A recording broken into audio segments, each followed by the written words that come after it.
거대한 코끼리가 길을 가고 있는데요. 조그만 생쥐 한 마리가 그 앞에서 알짱알짱 거리는 거예요. 코끼리가 말합니다. 야, 이놈아, 밟히면 죽는다. 저리 비켜라. 그런데 이 생쥐가 도망가는 게 아니라 갑자기 그 자리에 털썩 앉더니 막 뭘 적는 거예요. 기가 찬 코끼리가 다시 말합니다. 이놈, 썩 비키지 않고 뭐하냐? 그러자 생쥐가 하는 말. 형님, 아까 그 말 너무 멋있었어요. 저도 개미한테 써먹을 거예요. 자, 큰 화물차가 오면 도망치듯이 비켜야지요. 그런 큰 차에 부딪히면 나만 손해입니다. 그런데 이 생쥐는 화물차 같은 코끼리 앞에서 도망가지 않는 걸 막 멋지게 생각을 했나 봐요. 개미에게 그대로 써먹는다고 과연 멋있게 보일지. 자, 우리 인생에는요, 도망가야 할 일들이 수시로 생깁니다. 그럴 때마다 가슴 졸이고 기분도 좋지 않고, 그래서 예수님은 우리를 하나님 아버지의 품으로 지금처럼 인도해 주십니다. 그 품 안에서 편안하게 보호해 주시지요. 오늘 이 시간, 이 자리가 하나님의 품을 경험하는 행복의 시간이 되고 은혜의 자리가 되시기를 주님의 이름으로 축복합니다. 무기 소지가 당연시됐던 중국 전국시대 때 한 무기 상인이 자기가 파는 창은 모든 방패를 다 뚫을 수 있는 최고의 창이라고 자랑하다가 또 잠시 후에 자기가 파는 방패는 어떤 창으로도 뚫리지 않는 최고의 방패라고 막 자랑을 했답니다. 그러자 누군가 그에게 되묻기를 그러면 그 최고의 창으로 그 최고의 방패를 찌르면 어떻게 되냐 이렇게 묻자 그 무기상인은 아무 대답도 하지 못하고 그 자리에서 도망쳤다고 하지요. 자, 이 이야기에서 스스로 창과 방패를 대치하다라는 뜻의 자상모순, 우리가 흔히 사용하는 모순이라는 말이 유래되었습니다. 자, 도망가는 건 창피하니까 그런 거죠. 모순이라는 말은 앞뒤가 안 맞는다는 거예요. 자, 인생을 살다 보면 실수를 저질렀든지 능력이 부족했든지 주변 상황이 나빴든지 앞뒤가 맞지 않게 되어서 그 상황을 도망가듯이 후회할 일들이 생기게 되어 있죠. 도망간다는 것 자체가 뭔가 떳떳하지 못한 그런 느낌이에요. 소위 대쪽같지 않고 처음과 끝이 달라서 그렇게 막 그러지 않고 대쪽같이 모순될 일이 없이 도망가거나 피하는 그런 일 없이 좀 당당하게 살고 싶은 게 모든 사람의 바람 아니겠습니까? 그런데 이게 참 간단한 것 같은데 말처럼 간단하지는 않습니다. 늘 당당하고 싶지만 도망가듯 피하고 싶은 일들만 인생에 계속해서 쌓여가는 것. 이것이 우리가 살아가고 있는 현실이죠. 자, 오늘 계시록의 말씀은 익히 잘 알고 있는 예수님의 탄생 정황들을 다시 기록해 놓은 것 같아요. 자, 해산하는 마리아와 장차 만국을 다스릴 예수님, 그리고 예수님의 탄생을 무섭게 핍박하는 흉악한 용 같은 헤롯. 자, 그런데 이 핍박과 공격을 마리아가 현명하게 대처해서 이집트로 도망가면서 위기를 모면하게 되죠. 만약에 전능한 메시아가 힘없이 도망간다 하면 그 말 그대로 그게 모순이 되잖아요. 전능한데 왜 도망가? 아직 예수님은 아기니까. 그래서 어머니 마리아가 여전사 기질을 발휘해서 우여곡절 끝에 이집트로 피신해서 위기를 모면했다, 이렇게 봐야 할 것 같잖아요. 자, 그래서 천주교에서는요, 이런 마리아를 특별하게 대우합니다. 그렇다면 오늘 말씀은 마리아의 특별함을 돋보이게 하려고 기록된 말씀일까요? 오늘 성경 말씀 속에서 주님이 주시고자 하는 기쁜 소식, 복음은 과연 무엇일까? 자, 하나님이 세상을 창조하시고 인간에게 에덴 동산을 주셨어요. 하나님이 인간을 위해서 주신, 인간을 위한 에덴 동산에서 처음 인간이 도망 다녀야 할 일은 전혀 없었겠죠. 처음 사람은 하나님의 자녀답게 언제나 당당하게 세상을 다스렸습니다. 그러나 사춘기라도 찾아온 것일까? 인간은 하나님으로부터 도망가서 세상으로 나가고 싶어 합니다.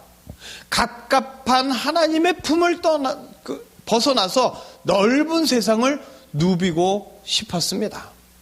그러나 하나님을 떠나서 세상을 향하고자 하면서 인간은 타락을 선택했지만 그 타락의 결과가 달콤하지만은 않았습니다.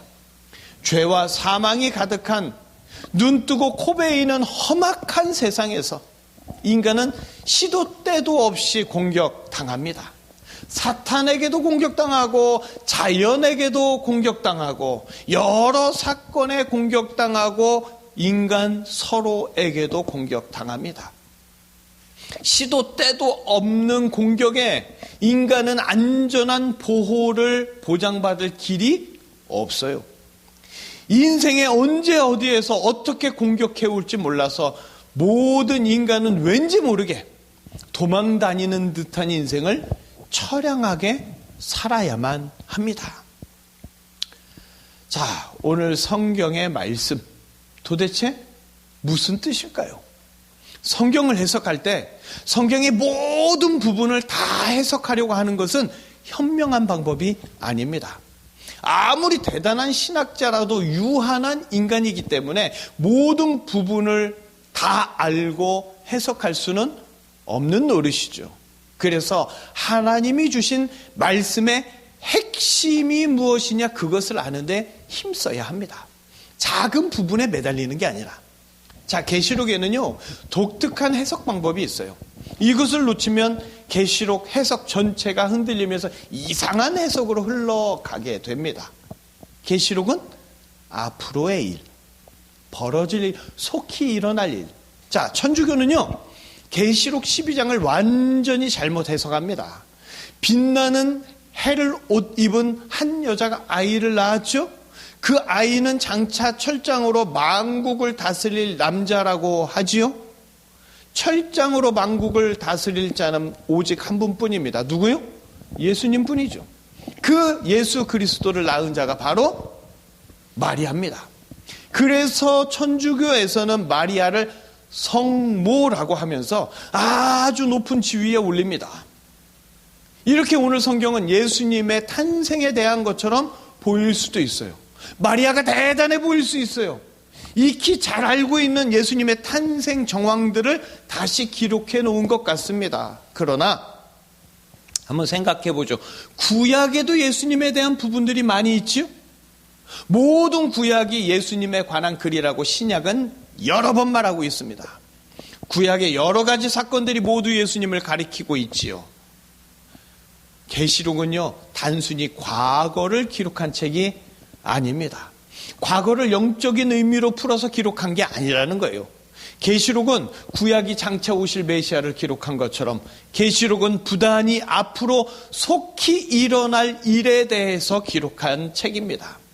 계시록 12장에 나타난 예수님의 탄생에 대한 영적 공격과 하나님의 보호, 이것은 예수님 때에도 있었고 앞으로 예수님이 부활 승천하신 후에 재림하실 때까지 이와 같은 양상으로 반복된다는 의미입니다. 다시 말해서 구약의 여러 사건이 오실 메시아에 대한 의미를 내포하고 있는 것처럼 계시록도 예수님 때 발생한 사건들이 앞으로 교회에서도 계속 반복해서 일어날 미래적 사건이라는 의미입니다. 오늘 성경의 핵심은 아이를 해산한 여인을 하나님이 어떻게 보호하고 어떻게 인도하고 역사하셨는지 그것에 대한 기록이에요. 마리아와 예수님을 보호해 주신 하나님께서 앞으로 예수님의 교회와 예수님의 성도들을 어떻게 보호하고 어떻게 인도하시는지를 분명하게 기록하며 알려주시고 있는 겁니다.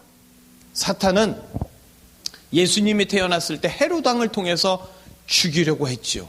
그래서 아기 예수님을 데리고 요셉과 마리아는 이집트로 도망갔습니다. 마찬가지로 예수님을 죽이려던 그 마귀는 다시 교회와 성도를 죽이려고 합니다. 비록 교회와 성도가 핍박 때문에 도망 다니지만 예수님은 자신의 교회와 성도들이 하나님에게 도망갈 수 있도록 곧 하나님께 피난 가도록 인도해 주십니다. 예수님을 믿고 바라며 예배하는 자들을 위해서 사탄의 커다란 능력이 교회를 위협하고 공격해도 예수님은 하나님의 품으로 도망가게 하셔서 사탄으로부터 세상 권세 잡은 자로부터 완벽하게 보호해 주십니다. 아무리 사탄이 7머리라고 하는 어마어마한 지혜를 갖고 교회와 성도를 핍박해도 절대 망하게 할 수 없습니다. 아무리 사탄이 10뿔 곧 큰 권세와 능력으로 교회와 성도를 핍박해도 하나님의 품에 있는 교회와 성도를 이길 수는 없습니다. 이것이 바로 오늘 말씀의 핵심입니다. 할렐루야. 예수님은 창조주이시며 유일한 전능자이십니다. 그런 예수님이 왜 도망을 가셔야 했을까? 인간이 도망가는 것은 능력이 없어서 그런 거예요. 창피한 일이 있어서 그런 거예요. 작전상 후퇴라고 말은 하지만 그저 핑계에 불과하죠. 그러나 예수님은 말 그대로 작전상 후퇴입니다. 인간을 구원하기 위해 쫓겨나고 도망가는 것처럼 보일 수도 있어요. 그러나 이 모든 것은 전능하신 삼위 하나님의 구원의 계획 안에 다 있는 거예요. 예수님은 패배할 수 없어요. 이루지 못하실 일이 없습니다. 그런 전능하신 분, 영광의 창조주가 죄로 영원히 죽을 수밖에 없는 인간들을 구원하기 위해서 인간과 똑같이 공격받고 인간과 똑같이 도망하며 모든 것을 체휼하셨습니다. 공격받을 일도 없고 도망갈 일도 없는 분이 이 땅에 오셔서 공격을 받기도 하셨고 도망 다니기도 하셨어요. 바로 죄인을 구하기 위해서 예수님을 찾고 예배하는 자들을 보호해 주시기 위해서 이런 분이 바로 유일한 구원자 우리 예수님인 줄 믿습니다. 그런데 인간들은요, 왜 그렇게 아둔한 건지 이 땅에 오신 예수님을 유일한 구원자로서 영접하고 예배하질 못했습니다. 세상으로 도망가지 말고 다 내게로 오라 예수님이 말씀하실 때 종교 지도자들도 백성들도 초라한 예수님의 모습에 영접하고 예배하기보다 주랭랑 치면서 도망가 버렸죠. 예수님은 늘 외로우셨습니다. 예수님은 늘 답답하셨습니다. 보호해주고 구원해주러 온 인간들이 예수님을 반기며 구원자를 예배하는 것이 아니라 오히려 예수님을 배척하고 오히려 예수님을 공격하며 예수님을 도망 다니도록 만들어 버릴 때 예수님은 당장이라도 구원 사역을 그만두고 이 땅을 쓸어버리고 다시 높은 하늘 보좌로 올라가고 싶으셨을지도 모르겠습니다.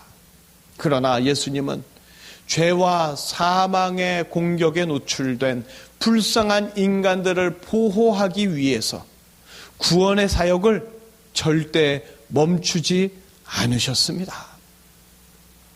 예수님의 구원 사역이 완성을 향하여 갈수록 사탄의 공격 그리고 무지한 인간의 공격은 나날이 심해졌습니다. 그래서 예수님이 하신 일이 뭐냐?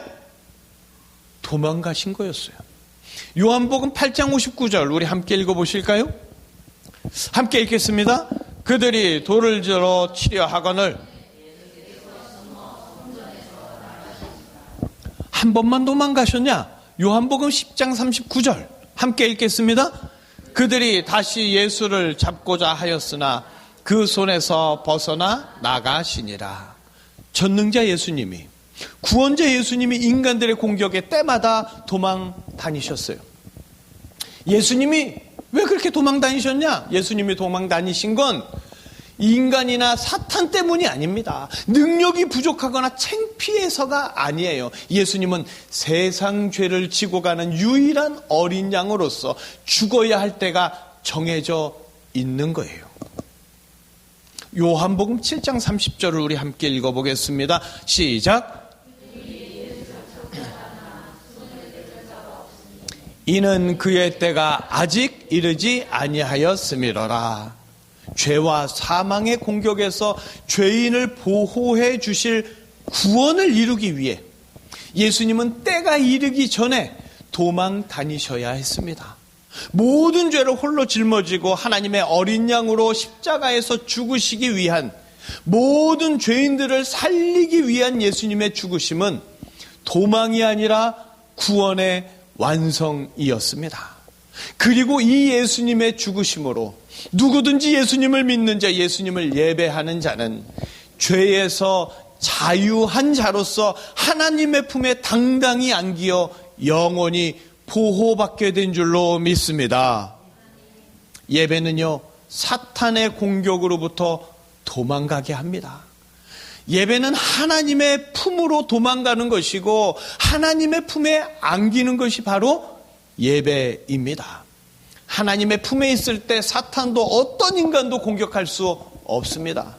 공격이 크고 거셀수록 오히려 더 크고 강력한 하나님의 보호 안에서 안전하게 보호받습니다.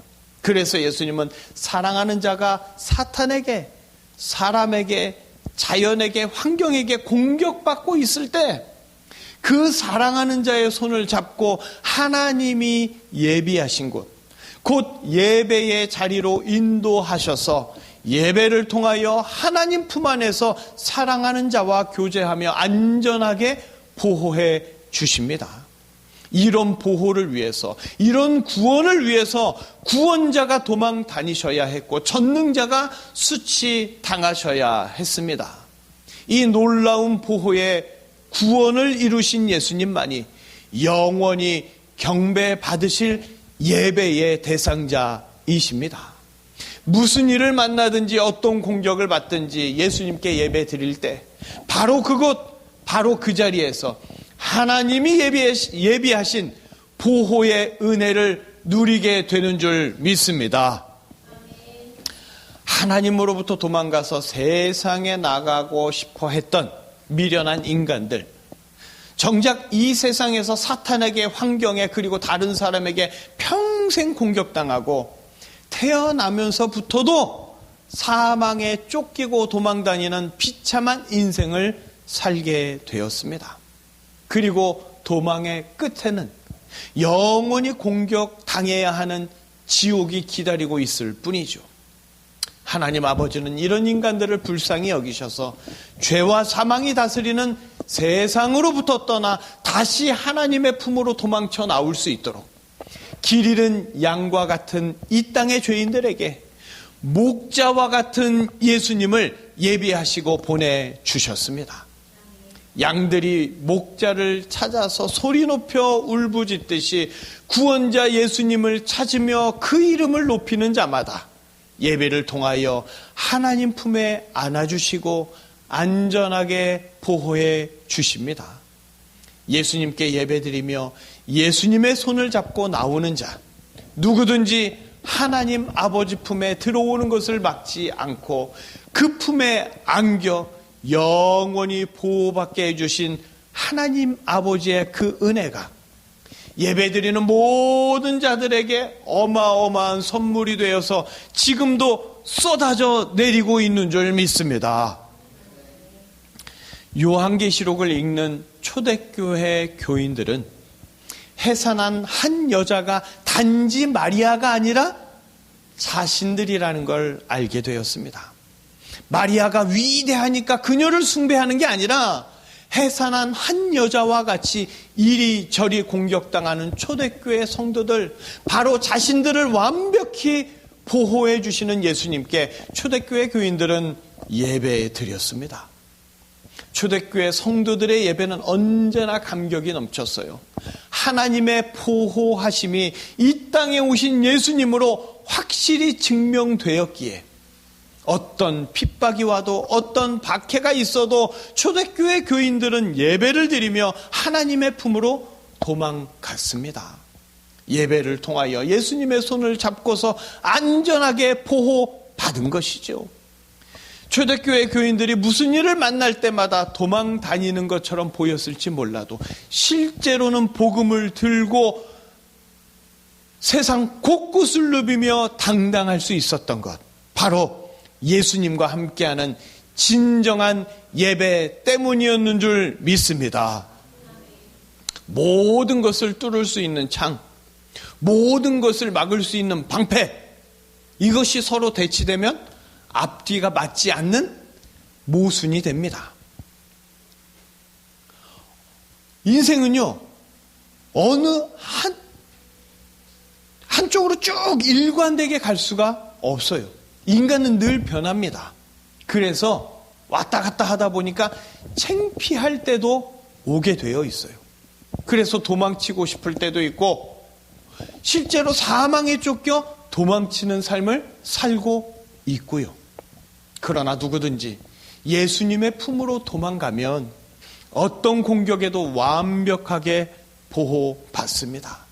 세상에서 힘들어질 때 예수님께로 도망을 오면, 예수님께 와서 예수님께 예배드리는 자가 되면 어느새 모든 공격에서 완전히 보호받으며 날마다 새로운 인생을 사는 자기 자신을 발견하게 됩니다. 예수님은 완벽한 창이시며 완벽한 방패이십니다. 예수님은 모순이 아니에요. 유일한 창조주이시며 유일한 전능자이시며 유일한 구원자이신 예수님은 모순이 있을 수 없습니다. 그분은 그냥 완벽한 거예요. 그래서 나의 구원자는 예수님 뿐이라고, 그 예수님이 없으면 안 된다고, 예수님만이 나의 모든 것 되신다고, 사랑하는 예수님 말고는 내가 아무 데도 갈 데가 없다고 그렇게 고백하며 진심으로 예배 드리면 완벽한 방패와 완벽한 창의 보호를 받는 놀라운 은혜를 하나님 아버지 품 안에서 영원히 누리게 될 줄로 믿습니다. 성도는요, 도망의 달인이 되어야 합니다. 무슨 일을 만나도 하나님께, 예수님께 도망가는 도망의 달인. 그러면 성도는 만사형통의 복을 누립니다. 살아있는 예배를 드리는 교회, 예배에 힘쓰는 성도들은 사탄의 어떤 공격에도, 어떤 세상의 공격에도, 어느 사람의 공격에도 편안할 수 있고 담대할 수 있습니다. 세상의 모든 일은 영적 전쟁의 한 부분이잖아요. 그런데 전쟁은 하나님께 속해 있으므로 성도가 전쟁 때문에, 세상의 여러 일들 때문에 불안할 일도 없고 근심할 일도 없어요. 왜? 하나님이 다 책임져 주실 거니까. 그저 성도는 예배의 자리로 도망을 와서 하나님 아버지의 품에 안겨 예수님의 손을 꼭 붙잡고 예배드리고 있으면 어느새 모든 일들은 만사형통의 은혜로 물 흐르듯이 지나가 버립니다. 머리가 7개이고 뿔이 10개인 용이 아무리 용을 써도, 용이 용을 써도 예배를 통하여 예수님 보호막 안에 있으면 그보다 안전할 수 없고 그보다 평안할 수 없습니다. 이런 평안을 누리면서 이 평안함을 전하는 자, 그가 바로 예수님의 성도인 줄 믿습니다. 도망 다니시는 예수님, 이게 잘 상상이 안 가죠? 예수님 왜 도망 다니실까? 우리 머릿속에는 용을 때려 부수는 그런 예수님이었으면 합니다. 바리새인들의 코를 납작하게 만들고 제사장들을 무릎 꿇리고 십자가를 깨부수는 예수님, 멋있잖아요? 그러나 예수님은요, 심판이 목적이 아니라 구원이 목적입니다. 도망가시는 예수님이 아니라 다 때려 부시는 예수님은 유대교가 만들어낸 잘못된 메시아 사상입니다. 예수님은 태어나시면서부터 도망 다니셨어요. 태어나면서부터 사망의 권세에 쫓기며 도망 다니는 인간들처럼, 그리고 인간들의 모든 죄를 십자가에서 다 짊어지고 대신 죽으시기까지, 그렇게 구원의 사역, 보호의 사역을 이루시기까지 또 도망 다니셨습니다. 하나님 아버지는 예수님을 때마다 보호하셨어요. 죄인을 보호하기 위한 사역, 구원의 사역을 완성하시기 위해 삼위 하나님은 서로를 보호하시면서 함께 일하셨습니다. 그리고 이제 이 놀라운 구원을 찬양하며 예배하는 자마다 주님의 품 안에서 완벽하게 보호해 주십니다. 우리는 오늘 말씀을 통해서 마리아를 높이지 않습니다. 성경을 끌어와서 사람을 높이는 것은 주님을 망령되게 하는 일이에요. 우리는 오늘 말씀을 보며 주님의 몸된 교회를 높입니다. 마리아의 능력과 영성으로 아이가 지켜진 게 아니에요. 주님을 향한 예배로, 주님의 능력으로 지켜지는 겁니다. 과거와 현재를 통해서 미래를 보게 하시는 주님은 오늘도 우리가 진심으로 전심으로 예배하기를 원하십니다. 여인은 과거의 마리아이면서 미래의 교회입니다. 아이는 과거의 예수님이면서 미래의 성도들입니다. 그리고 과거의 때처럼 주님은 미래의 성도들을 완벽하게 보호하시고 그 품 안으로 인도하시면서 예배드릴 수 있는 큰 능력을 주십니다. 그 예배의 능력은 주님 품으로 도망갈 수 있고 주님께 피난할 수 있는 크고 놀라운 은혜입니다. 예배는 우리의 피난처이고 하나님 아버지의 품입니다. 우리는 언제나 예배를 향하여 날쌘 도망자가 되어야 합니다. 무슨 일이 있을 때마다 예수님께 쪼르르 도망쳐 와서 예수님께 예배드리면서 예수님의 인도함을 받아서 하나님 아버지 품에 포근히 안기면 됩니다. 무슨 일을 만나든지 예수님의 손을 잡고 예수님과 함께 예배드릴 때 우리는 우리 신앙의 선조들이 고백했던 그 고백을 감격하며 재현할 수 있습니다. 어떤 고백? 나의 갈 다 가도록 예수 인도하시니 무슨 일을 만나든지 만사형통하리라. 사탄의 공격이 있어도 환경의 공격이 있어도 어떤 사람의 공격에도 우리가 예배를 통해 예수님께 도망가기만 하면 완벽하게 보호받는 만사형통의 복 우리가 누리게 될 줄로 믿습니다. 우리가 삼위 하나님께 예배드리는 이유, 세상의 위협에 지치고 세상의 핍박에 아프고 세상에서 상처받았기에 하나님께로 도망쳐 온 거예요. 그러나 후회가 남는 도망이 아닙니다. 예수님이 인도하셨습니다. 바로 하나님의 품에서 하나님의 능력으로 완벽하게 보호받으며 다시 일어날 수 있는 능력, 구원의 예수님을 증거할 수 있는 능력을 회복시켜 주십니다. 예배드리는 자는 어떤 지혜로운 함정과 간악한 권세에서도 하나님의 품으로 도망가며 하나님을 피난처로 삼아서 안전하게 보호받게 됩니다. 그래서 예배드리는 자는 하나님의 품 속에서 그 목적을 이루게 되지만 간악한 자들은 결국 사탄의 그 큰 권세와 지혜를 가지고도 망할 수밖에 없고 실패할 수밖에 없습니다. 우리의 피할 곳, 보호받을 곳으로 도망갈 통로가 되는 예배를 더 사모하며 즐거워하시기를 바랍니다. 예배를 매일매일 손꼽아 기다리는 두근거림이 있으시기를 바랍니다. 예배가 너무 좋기를 바랍니다. 예배드리기를 기뻐하며 설레는 마음으로 예배를 기다리는 모든 성도님들에게 예배의 큰 은혜와 능력이 충만히 임하시기를 주님의 이름으로 축복합니다. 기도하시겠습니다.